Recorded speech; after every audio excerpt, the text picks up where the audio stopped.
शुभं जावानो विदथे कुजगमया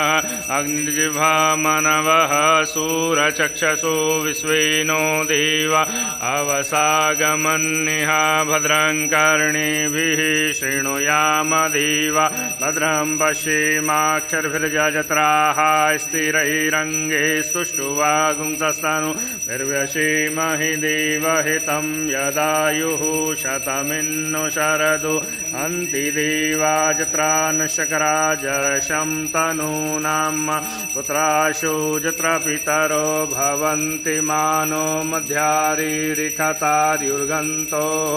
अदितिर्द्योरदितिरन्तरिक्षमदितिर्माता स पिता स पुत्रः विश्वे देवादिति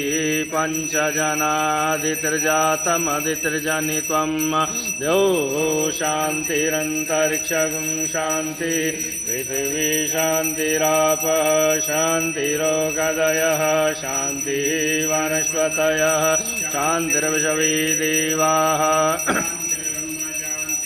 सर्वगुं शान्तिः शान्तिरेव शान्तिः सामा शान्तिरेधि यतो यतः समीहसे ततो नो अभयं कुरु शन्नः कुरु प्रजाभ्यो भयं नः पशुभ्यः तु शान्तिर्भवतु गणानां त्वा गणपतिगुं हवामहे प्रियाणां त्वा प्रियपतिगुं हवामहे निधीनां त्वा निधिपतिगुं हवामहि वशो मम अहम जानि गर्वधम त्वम जासि गर्वधम अम्बे अम्बिके अम्बालिके नमानयति कश्चन स सत्वशकः सुभद्रिकां गाम्भीलवासिनीं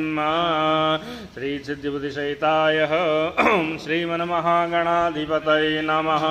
लक्ष्मीनारायणाभ्यां नमः उमामहेश्वराभ्यां नमः वाणी हिरण्यगर्भाभ्यां नमः शशिपुरन्दराभ्यां नमः मातृपितृचरणकमलेभ्यो नमः इष्टदेवताभ्यो नमः कुलदेवताभ्यो नमः ग्रामदेवताभ्यो नमः स्थानदेवताभ्यो नमः सर्वेभ्यो देवेभ्यो नमः सर्वेभ्यो ब्राह्मणेभ्यो नमः सद्गुरुचरणकमलेभ्यो नमः राजारामचन्द्राय चरणकमलेभ्यो नमः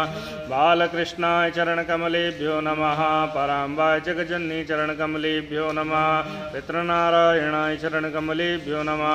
एतत् कर्मप्रधानं सिद्धिबुद्धिसहिताय श्रीमन्महागणाधिपतये नमः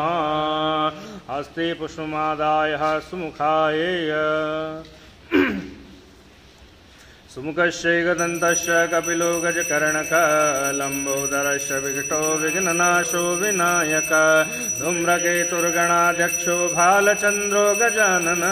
द्वादशैतानि नामानि य पठे शृणुयादपि विद्यारम्भे विवाहे च प्रवेशे निर्गमे तथा सङ्ग्रामे सङ्कटस्यैव विघ्नस्तस्य न जायते शुक्लाम्बरधरं देवं शशिवर्णं चतुर्भुजं प्रसन्नवदनं ध्यायेत् सर्वविघ्नोपशान्तये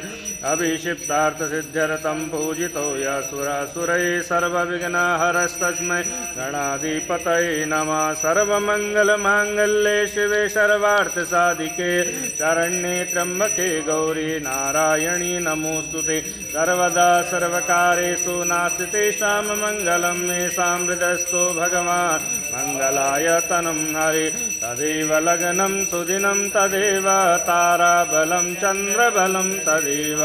विद्याबलं देवबलं तदेव लक्ष्मीपते ते गृहं स्मरामि लाभस्तेषां जयस्तेषां कुतस्तेषां पराजय येषामिन्दिवरस्यामो हृदयस्थो जनार्दन यत्र योगेश्वर कृष्णो यत्र पार्थुर्धनुर्धर तत्र श्रीविजयो भूति ध्रुवा नीतिर्मतिर्मम अनन्या चिन्तयन्तो मायि जना पर्युपासते तेषां नित्याभियुक्तानां योगक्षेमं वहाम्य स्मृते सकलकल्याणं भाजनं यत्र जायते पुरुषं तमजं नित्यं व्रजामि शरणं हरि सर्वेष्वारम्भकारेषु त्रयस्त्रिभुवनेश्वरा देवादिशन्तु न सिद्धिं ब्रह्मोशान जनार्दन विश्वेशं माधवं दुण्डिं दण्डपाणिं च भैरवं वन्दे काशीं गुहा गङ्गां भवानी मणिकर्णिका वक्रतुण्ड महाकाय कोटिसूर्यसमप्रभा निर्विघ्नं कुरु मे देव सर्वकारेषु सर्वदा पूजाकारीषु सर्वदा धर्मकारीषु सर्वदा।